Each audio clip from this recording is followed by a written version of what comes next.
Voilà, mesdames et messieurs, merci de nous rejoindre pour ce forum de discussion. Ça se discute. Jules Métis, bonsoir. Bonsoir François David Noumon, bonsoir téléspectateurs. Juriste, analyste politique, gérant du cabinet juriste et associé. Mohamed Eliamidi, analyste politique, expert en communication éditoriale et digitale. Bonsoir. Bonsoir François David, bonsoir Julio, on se retrouve encore ce soir, à deux. Donc voilà. Bonsoir aux téléspectateurs. Nous allons parler ce soir de paludisme et d'agriculture. Nous allons commencer par le paludisme à l'occasion de cette campagne de vaccination qui est annoncée pour le 25 avril. Vous le savez, depuis quelque temps, nous avons reçu disons, les premières doses de ce vaccin. 215 912 exactement de vaccins antipaludiques RTSS recommandés par l'OMS et achetés par l'UNICEF avec le soutien de Gavi et le Bénin, donc à l'instar de beaucoup d'autres pays, vont lancer une campagne à grande échelle pour quelque peu, disons, vacciner les enfants de moins de 2 ans. Voilà, Julio Métis, déjà, quel est votre sentiment par rapport à l'imminence de cette campagne de vaccination à ce vaccin dont les spécialistes disent qu'il est quelque peu révolutionnaire puisque ces vaccins ont traversé les phases de tests. Les tests sont plutôt positifs, d'où la recommandation de l'OMS. Oui, vous savez, moi, j'ai toujours été pour la prévention et comme on l'a appris depuis le primaire, que le vaccin c'est à titre préventif, donc vaut mieux prévenir que guérir.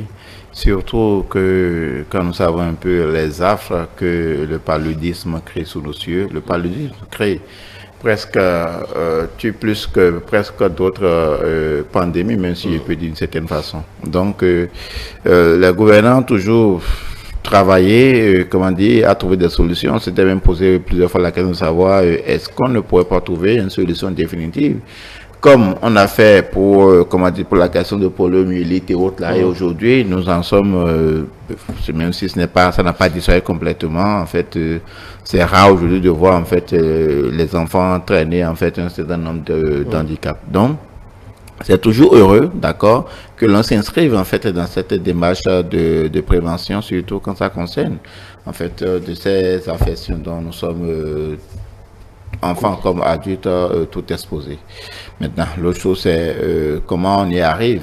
Vous savez ce que les craintes, les doutes et les rumeurs qu'il y a eu toujours sur les questions de vaccins sous nos cieux. Vous rappelez un peu de tout le débat qu'il y a eu autour par rapport à la pandémie de Covid-19, lorsque finalement, dans la recherche de solutions, on a trouvé un certain nombre de vaccins. Vous avez vu un peu ce que ça a traîné en termes de polémique. Et donc, nous sommes encore toujours dans la polémique et surtout parce que au niveau par rapport au paludisme, c'est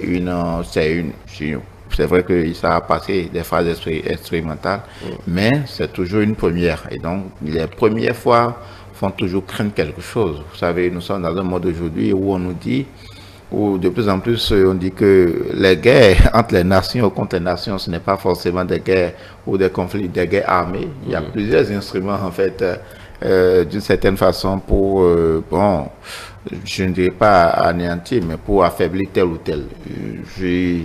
On se rappelle peut-être ne pas, ressasser une sombre histoire, l'histoire de la Libye avec les enfants, je ne veux pas rappeler pour en fait que davantage on soit crispé sur ça, mais en fait il faut dire qu'il y a véritablement en considérant l'environnement, le temps, qu'il y a un peu de polémique autour. Donc aujourd'hui l'essentiel c'est de trouver en fait les formes de communication les plus adéquates pour rassurer davantage les populations de ce que en vérité par exemple, je l'ai toujours dit, les gouvernants qui s'engagent dans un tel processus de prévention ne peuvent jamais, d'accord, ne pas prendre les précautions, ne pas faire les vérifications par eux-mêmes, et administrer ou accepter de faire administrer n'importe quoi en fait à leur population, parce que si nous avons une plus grande richesse, la plus grande richesse que nous avons sous nos cieux au Bénin et un peu partout en Afrique, c'est la ressource humaine, c'est notre démographie.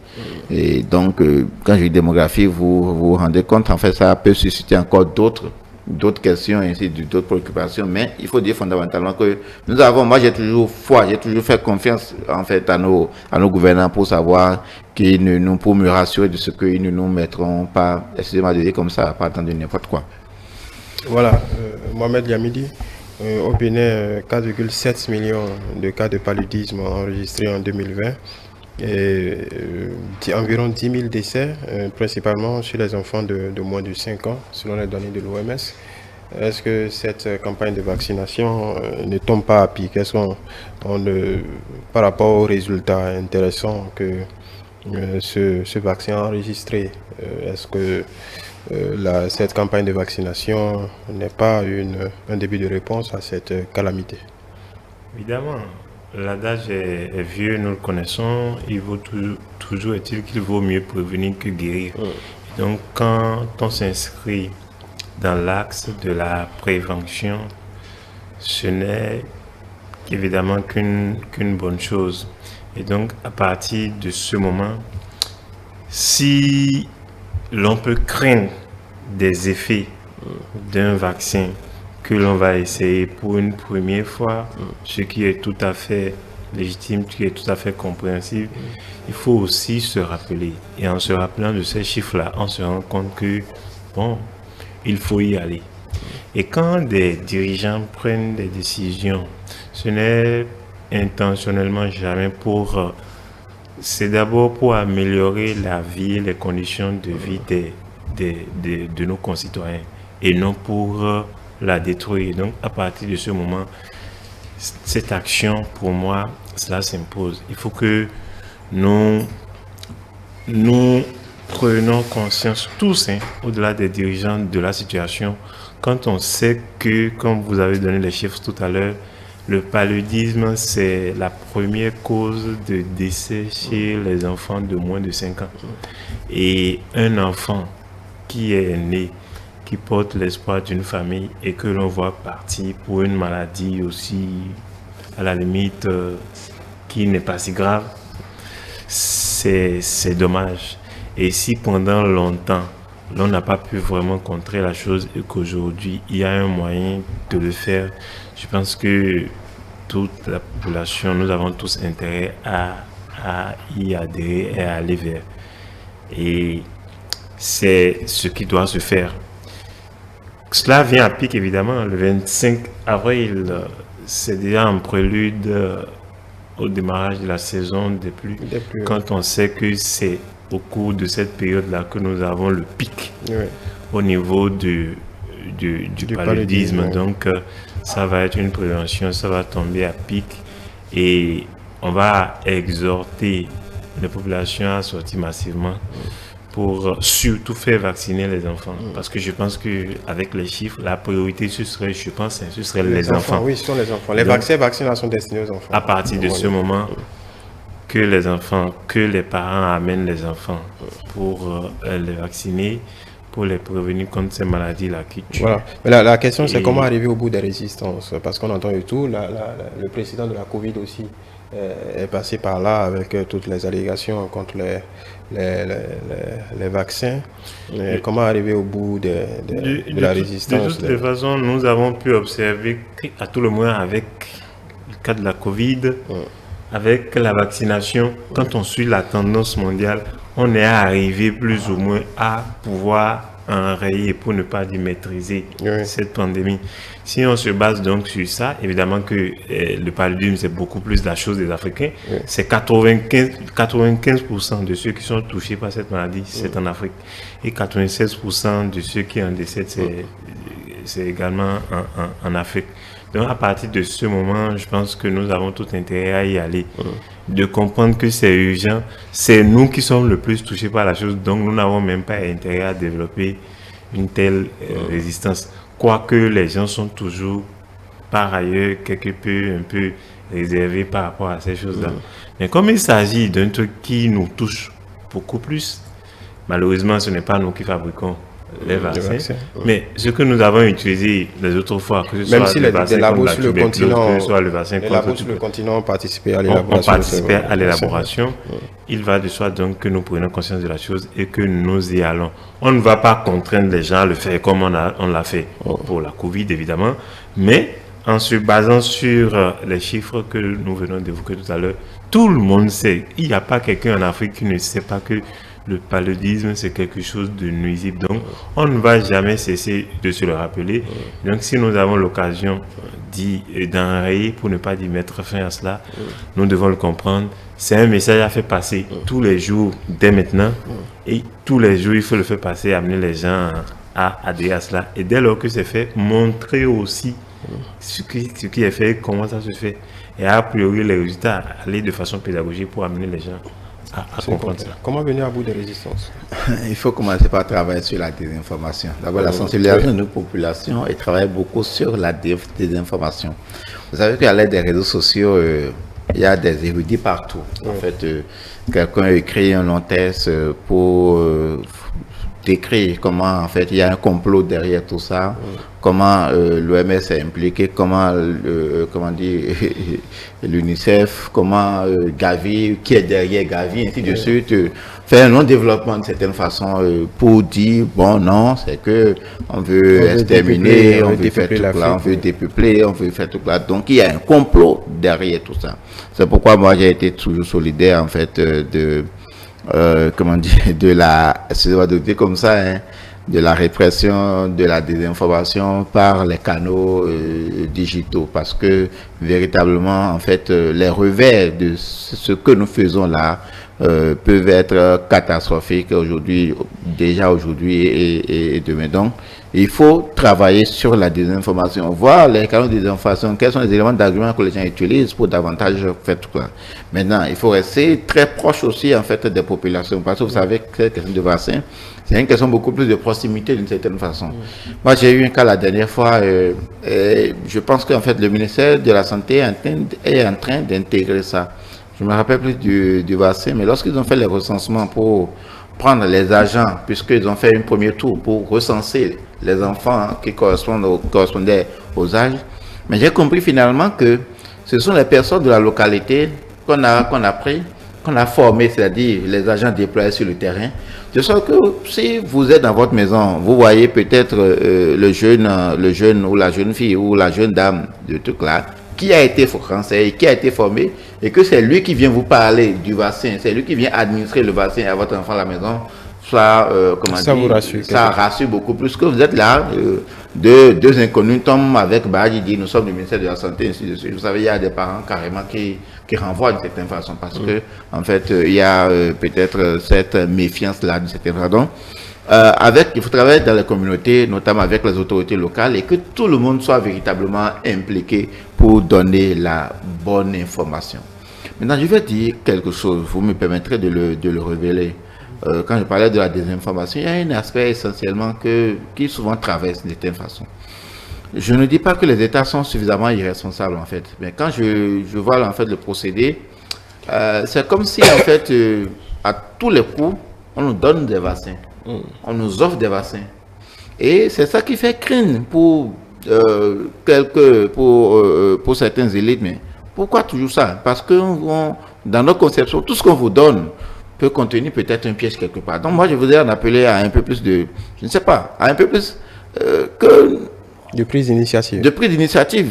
Que peut-être les pays africains s'assemblent, font des trucs à des laboratoires, investir dans les laboratoires, bien qu'on dise que le Bénin, en fait, ça rassure beaucoup plus d'entendre que le Bénin a acquis, d'accord, par tel financement des vaccins, que d'entendre que telle institution, telle structure, l'OMS et autres là, a offert en fait un certain nombre de doses de vaccins. Parce qu'il paraît que nous sommes le 4e après le Burkina et deux autres pays. Sierra Leone sur 9 d'abord qu'on a recensé qui doit bénéficier en fait de l'initiative. Et donc, pour nous, en fait, c'est comme si on nous met toujours encore dans les seconds rôles de ce que, voilà, des gens qui ne sont pas capables de se prendre véritablement en charge. Je pense que ça doit contribuer aussi d'une certaine façon à, dénuder d'une certaine façon, en fait, les velléités de la désinformation. En fait, le message, au fond, il y a quelque chose qui donne, en fait, du grain à moudre à ceux qui, en fait, se donnent la désinformation. C'est pourquoi les États aussi doivent voir quelle est leur responsabilité dedans pour davantage rassurer leurs concitoyens. Parce que vous voyez, nous sommes dans une sphère où les gens, les individus veulent davantage s'affirmer. Et ils espèrent que leur État aussi, en fait, s'affirme, d'accord? Et que ça ne soit pas, en fait, nous à qui souvent on donne tout, c'est nous à qui on mobilise des financements sur le plan international. Non, il faut que nous travaillions à nous prendre véritablement en charge sur tous les plans, tels que nous sommes en train de le faire. Sur le plan sanitaire aussi, il faut que cela ait droit de citer. Comme Jules Tometi le dit, combattre la désinformation, c'est la principale chose à faire. C'est absolument important. C'est le défi le plus important dans ce type de campagne. Absolument important. Et construire une communication intelligente autour de cette campagne. Et ça, moi, je pense que nous devons nous y mettre tous. Et quand il s'agit de cela, quand il s'agit de sauver la vie des Béninois, quand il s'agit de faire de la prévention, de sauver la vie des enfants qui représentent par ailleurs l'avenir de la nation, c'est eux la relève de demain. Quand il s'agit de ça, il n'y a pas d'opposition, il n'y a pas de mouvance. Tout le monde doit s'y mettre. Nous devons avoir tous un message qui construit, qui à partir de ce moment amène tout le monde à comprendre la nécessité de la chose et combattre le plus possible, comme on le dit, la désinformation et donc l'intoxication. À partir de ce moment, et comme je l'ai dit, l'idée aussi du fait que l'on nous donne là, bon, ça, je dis, ajouter au paludisme qui est déjà une maladie. Ça aussi, c'est une autre maladie que nous avons et que nous traînons depuis... Mais quand on le dit comme ça, est-ce que nos pays ont véritablement les moyens de l'innovation? Nous n'avons même pas encore le niveau de recherche appliquée qu'il faut pour pouvoir dire que nous voulons fabriquer ces choses par nous-mêmes. Et c'est un peu ça le problème, parce que la recherche suppose beaucoup d'investissement. Et c'est l'investissement là qui manque. Ce n'est pas la volonté qui manque chez les chercheurs. Ce n'est même pas la matière pour faire la recherche qui manque. Mais c'est l'investissement qu'il faut pour cela. Est-ce que les Africains sont prêts à comprendre qu'il faut faire des dons au laboratoire, qu'il faut du cas pour le faire? Voilà autant de paramètres auxquels nous ne sommes pas habitués. Nous, on veut avoir tout pour nous. Nous n'avons même pas la notion de partage. C'est-à-dire que si on doit encore entrer, parler des causes de ça, maintenant on ira encore loin. La notion de partage n'est pas encore totalement ancrée chez nous. Savoir qu'il faut faire le don de soi et le don de ce que l'on a pour aider la société dans laquelle nous sommes et que nous vivons à se porter mieux, et donc le faire pour la postérité. Autant de notions que nous n'avons pas. Donc, quand nous et puis il peut y avoir aussi des dispositifs de l'État pour permettre au privé. Ça ne suffira pas. Ailleurs où la recherche se fait, ce n'est pas l'argent de l'État. Hein. Non. Pas... Oui, d'où des aménagements qui peuvent être faits pour des opérateurs privés en vue de s'investir. Absolument, je serais d'accord pour la chose. Donc, il faut aller dans ce sens et amener tout le monde à comprendre ça. Et quand on dira cela, ça fait partie en réalité des besoins basiques. Hein. C'est quelque chose que nous devons cultiver. Et si on arrive à cette culture-là, c'est là que tout le monde pourra comprendre la chose. Et chacun à son niveau pour faire un don. Même moi-même qui suis ici, je peux amener à faire un don du peu que je gagne là pour amener la recherche à aller de l'avant. C'est comme ça que ça se fait dans les pays développés, et c'est une culture que nous n'avons pas, et donc nous devons pouvoir nous inscrire dans cette logique-là. Bon, ça pourra venir avec le temps. On peut espérer que ça vienne avec le temps. Mais en attendant que ça vienne, puisque nous vivons, puisque nous devons sécuriser nos vies, la vie de nos enfants et donc l'avenir de la nation, on est bien obligé de faire avec les dons. Et prendre ça et l'utiliser et espérer qu'un jour, nous allons pouvoir par nous-mêmes fabriquer nos vaccins et donc définir l'orientation qu'aura le progrès pour nos concitoyens. Des efforts à faire pour l'innovation.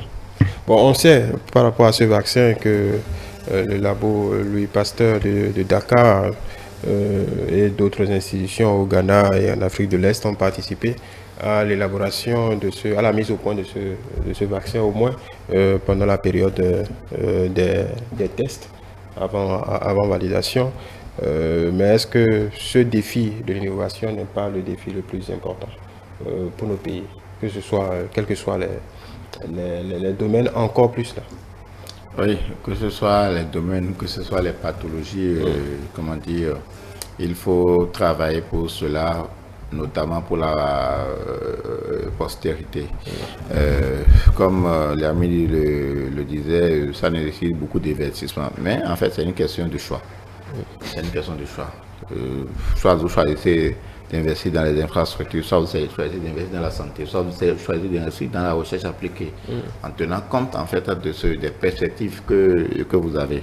C'est ce qui fait un peu la différence entre, comme on le dit, des gouvernants qui pensent peut-être à demain, à aujourd'hui et demain, et ceux qui pensent peut-être 20 ans après, 30 ans après. Parce que comme nous disons là, les résultats, ce n'est pas au bout de 5 ans. Ce n'est pas au bout de 5 ans, ce n'est même pas au bout de 10 ans. C'est en fait un long processus.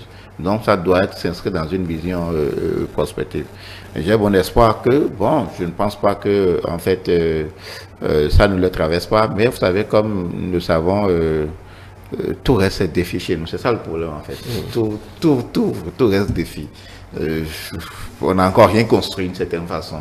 Et donc, on ne peut pas tout embraser à la fois. Donc, on ne peut aller que sur les questions essentielles et quitte à continuer, en fait, à profiter de ce que l'environnement immédiat nous offre en termes de possibilités.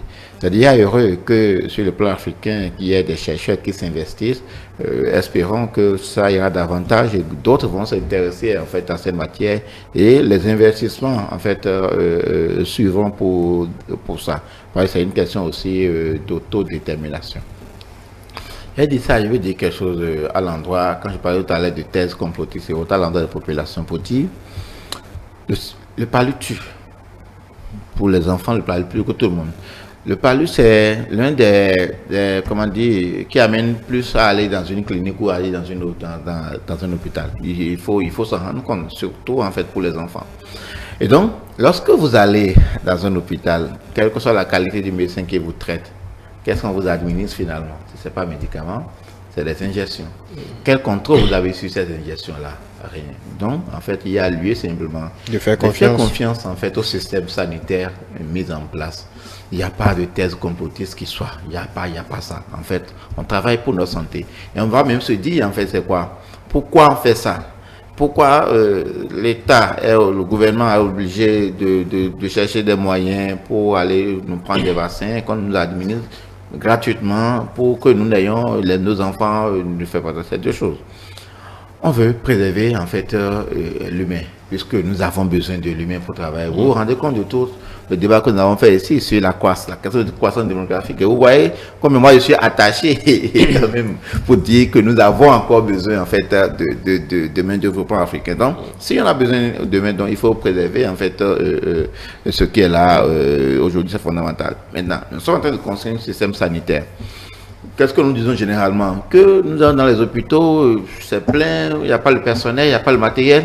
Mais le peu que nous devons faire, la petite confiance que nous devons faire pour nous éviter, au lieu de nous retrouver peut-être 100 dans un hôpital pour voir qu'on est en surnombre, pour nous peut-être diminuer à 50, à 40 ou bien à 30, nous allons voir peut-être que en fait, notre système de santé est plus efficace parce que nous-mêmes, nous aurions pris en fait des précautions en fait en termes de comment dire, en termes de prévention. Et donc, il y a véritablement à voir ça.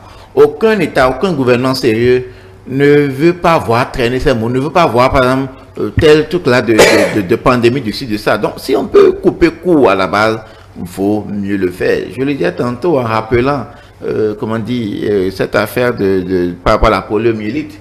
Et ça a créé en fait les mêmes débats. C'est-à-dire on veut nous tuer, on a dû arrêter. On a dû arrêter, et ainsi de suite. Et aujourd'hui, quand vous prenez, il y a cela 20 ans aujourd'hui, oui, il y a certaines choses qu'on ne voit pas. Oui, mais justement, qu'est-ce qui a changé à ce moment-là? Parce que ce n'est pas la première fois qu'on fait ces vaccinations de masse de la poliomyélite. Mais qu'est-ce qui a changé pour que les populations, certaines populations se braquent contre ça?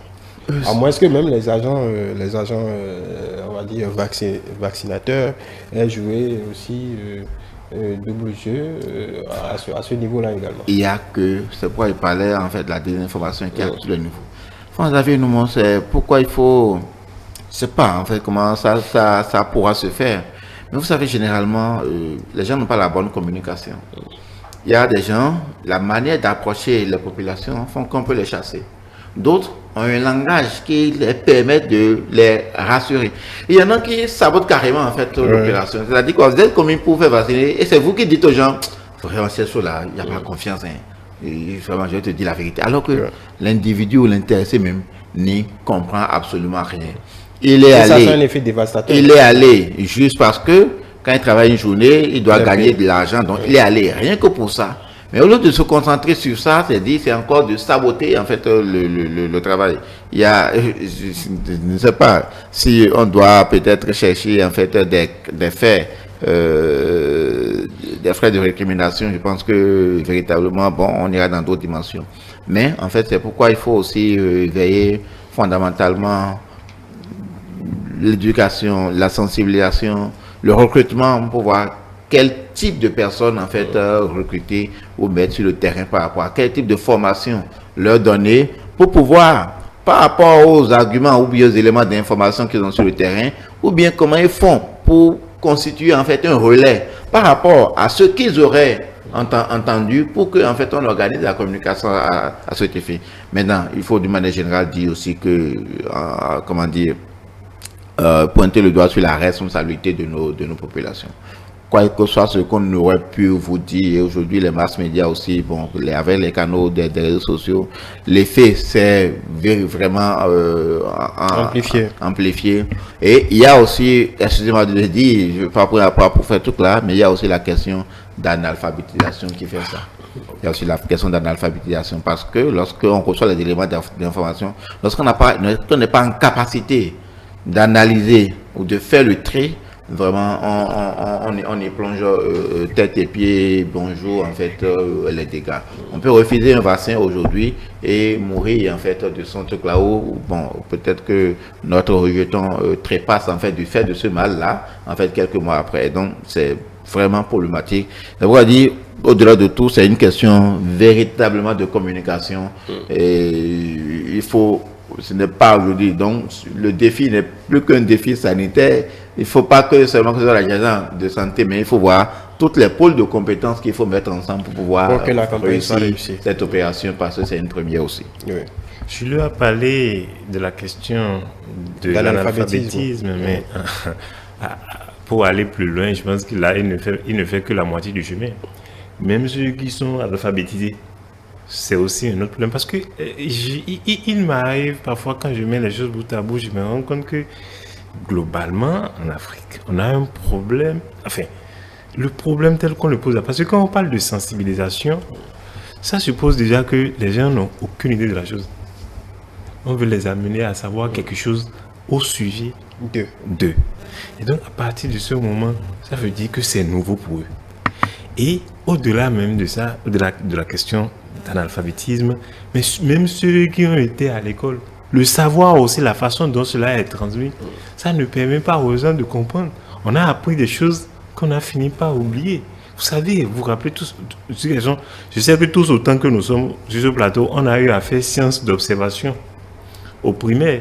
Mais vous imaginez aujourd'hui, quand moi je prends du recul, je me rends compte que quand on nous apprenait ça, l'appareil ici, l'appareil ceci, la constitution du corps, il y a tel organe de lien, on ne nous apprenait même pas pour que nous comprenions nous-mêmes, pour que nous sachions comment notre corps est organisé, comment ça fonctionne, pour qu'on puisse savoir comment s'y prendre, savoir comment se préserver, comment ne pas trop se dépenser, c'est-à-dire comment préserver sa santé. Mais on se rend compte qu'on avait appris ça pour pouvoir être évalué et passer en classe supérieure. Du coup, quand c'est comme ça, dès que vous passez en classe supérieure, vous avez le temps de, avant même de passer, puis vous avez déjà composé des limites. Donc vous formatez ça. Donc on est allé comme ça de classe en classe, d'année en année, et pas fini. On a appris tout un tas de choses à l'école. Et aujourd'hui, parfois, tu te rends compte que, mais quand tu vas à l'hôpital, le médecin te dit ci, te dit ci, te dit ça. Quand on t'explique avec un peu de recul, tu te rends compte que, tu avais quand même appris, on t'a enseigné le minimum pour que toi-même tu saches. Et si cette façon d'apprendre, c'est-à-dire que si on avait appris d'une façon beaucoup plus, je ne sais pas comment je vais le dire, holistique, qui nous permet quand même d'être, c'est-à-dire que d'être en phase avec les choses, avec la réalité, de se comprendre soi-même, de comprendre son corps, on serait moins dubitatif par rapport à ce sujet-là, à ces cas de vaccination et autres là, quand ça arrive, et on comprendrait que c'est pour le mieux, c'est pour que ça fonctionne mieux, parce que quand on met l'accent sur la prévention, ce qui est sûr, ça a coûté moins que la guérison. Et donc, si on se concentre sur la prévention et qu'on dépense moins, avec le temps, au fil du temps, les ressources que l'on consacre à la guérison vont commencer par s'amener, ça va commencer par diminuer. Et ces ressources-là, on pourrait concentrer ça ailleurs pour d'autres priorités aussi que nous avons, parce que finalement, tout est priorité chez nous. En parlant, ce n'est que le pays qui se portera mieux. Sans vouloir vous interrompre, en réalité, en parlant de désinformation, est-ce que ce n'est pas ceux qui, on va dire, les sachants, une bonne partie des sachants qui sont en réalité les vrais agents de désinformation?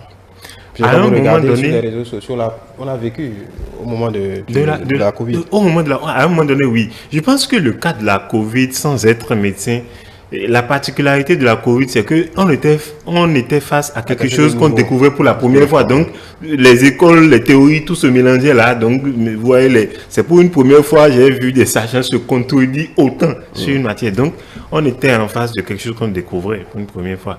Le paludisme, c'est plus vieux que, je ne vais pas dire que le Bénin, le Bénin démocratique, et que le Bénin tel qu'on l'a compris. En tout cas, plus vieux que tous ceux qui sont sur le Voilà, donc, ça ne devrait pas poser autant de polémiques. Donc, s'il doit y avoir des informations à ce niveau, ce serait vraiment, vraiment minime. C'est beaucoup plus des gens qui, d'une manière ou d'une autre, je ne saurais pas dire, qui sont mal intentionnés, mais qui peut-être à la limite ne prennent même pas conscience de la chose, ne comprennent même pas la gravité ou l'importance de ce que les populations ou les enfants soient préservés.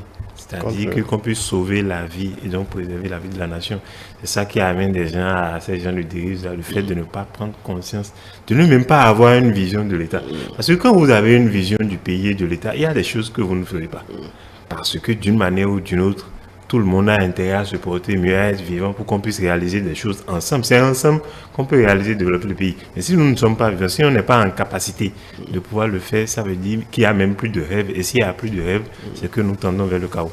Pour finir sur ce sujet, vous l'avez dit hier sur le même plateau par rapport à un autre sujet, certaines dispositions du code du numérique sont plus que justifiées aujourd'hui à la lumière de l'effet dévastateur que ça peut... la désinformation peut engendrer. Oui, c'est pourquoi moi j'ai toujours appelé à une utilisation responsable en fait des canaux de communication qui sont à notre disposition. C'est pourquoi je voudrais aussi rappeler en fait que chaque fois qu'il y a répression, en fait quand le législateur réprime une infraction, en fait c'est pour protéger ceux qui pourraient être victimes en fait de la manifestation, mais de l'effet de cette infraction. Donc il s'agit en fait de décourager une infraction parce que en fait ces effets néfastes prennent en fait une certaine dimension.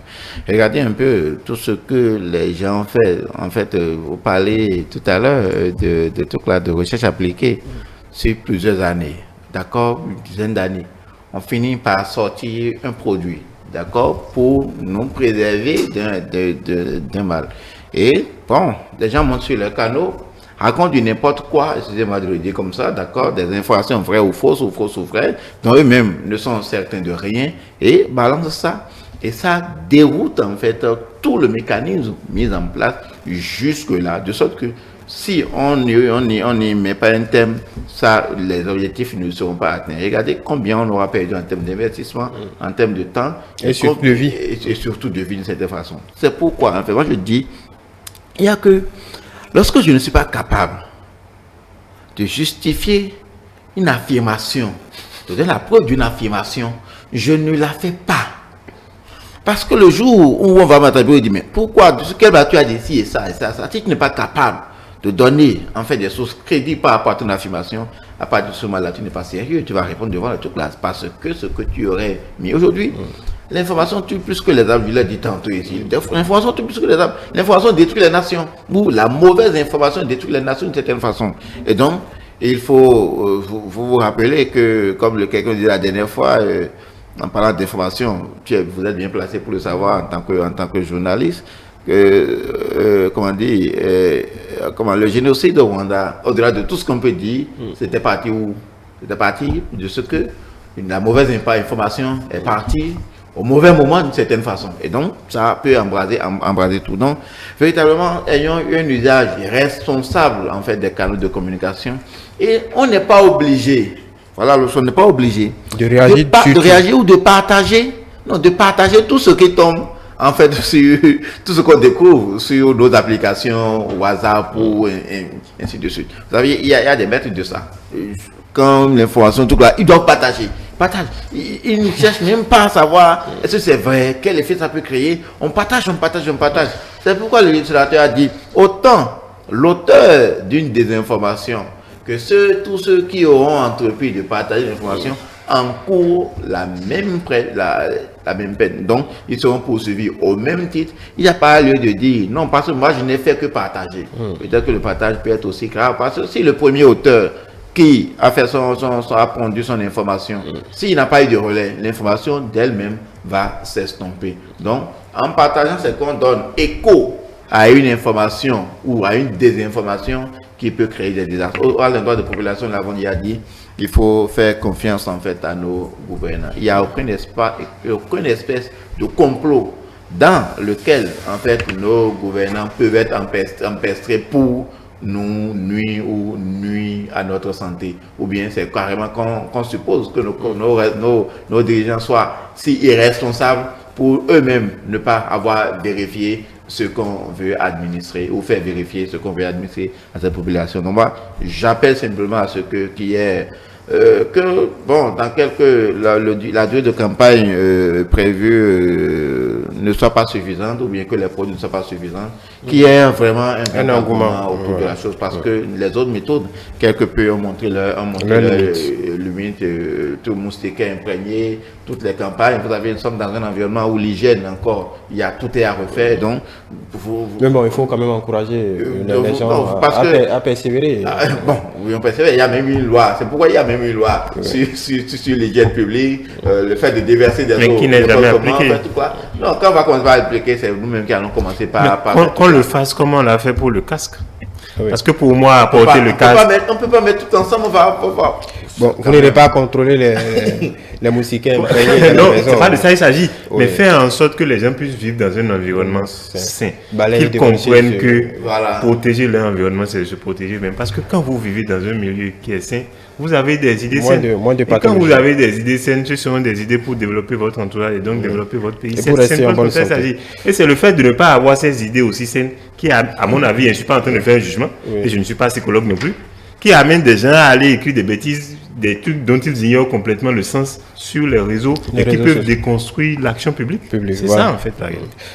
Apparemment la régie est pressée qu'on dise un mot sur l'autre thème de notre discussion de ce soir, Anacard, des spéculations. Le bénéfice des grands percés. Oui, petite percée. Les objectifs, disons, sont en passe d'être atteints pour ces spéculations. L'ananas qui est en hausse, on parle de un peu plus de 400 000 tonnes. L'anacarde, un peu plus de 200 000 tonnes. Déjà, des chiffres en hausse pour une saison agricole réussie. Pour les produits vivriers, on n'a pas encore le chiffre exact, mais on doit tourner autour de 1,5 million de tonnes, 1,5, 1,9. Je veux dire félicitations à tous les acteurs au cadre du ministère de l'Agriculture, de l'Élevage et de la Pêche, mais en priorité en fait aux producteurs. Ils sont les premiers éléments, les premiers maillons de la chaîne, et il faut leur dire félicitations et encourager le gouvernement à continuer l'accompagnement tel qu'il le faut en termes de suivi, de la mise à disposition des intrants, des semences et tout ce qui va avec, et l'accompagnement, le suivi régulier qui a cours depuis certaines années, parce que ça devient en fait un objectif national. La question de l'agriculture, c'est que dans tous les secteurs, dans tout ce que nous produisons, nous devons travailler à ne pas stagner, mais à davantage faire tout là, parce que vous le savez, nous le disions la dernière fois, c'est peut-être pourquoi je vais regretter peut-être la présence de Jet Kobode sur ce plateau. Nous avons des besoins en fait de ces matières de plus en plus accrus en termes de transformation artisanale, en termes d'industrialisation, parce que c'est de ça, c'est le vendant. Plus nous avons besoin du produit, donc de ces matières premières, plus nous travaillons pour en fait aller de l'avant dans la production. Très rapidement sur évidemment ces résultats, qui reste à confirmer, puisqu'on n'a pas le fait mot. Oui. Mais il faut quand même noter, quand on fait le point de tout ça, c'est que sur les 8 dernières années, on peut quand même se dire que quand il y a de la volonté, on peut arriver. Quelque chose se fait. C'est indubitable. On ne peut pas dénier que quelque chose se fait, qu'il y a un grand effort.